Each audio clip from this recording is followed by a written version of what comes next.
सोचता हूँ कि उसे नींद भी आती होगी या मेरी तरह फ़कत अश्क बहाती होगी।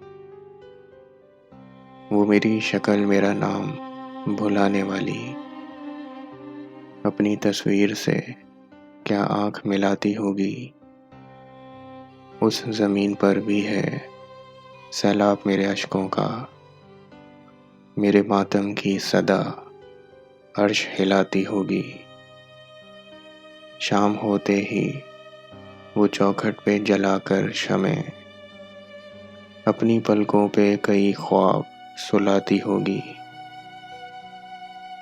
उसने सिलवा भी लिए होंगे सियाह रंग लिबास, अब मुहर्रम की तरह ईद मनाती होगी।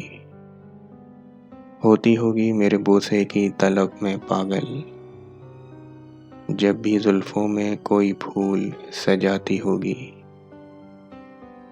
मेरे तारीक ज़माने से निकलने वाली रोशनी तुझको मेरी याद दिलाती होगी।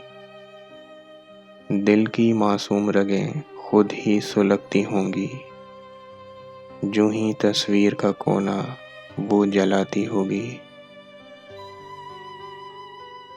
रूप देकर मुझे उसमें किसी शहजादे का अपने बच्चों को कहानी वो सुनाती होगी। अपने बच्चों को कहानी वो सुनाती होगी।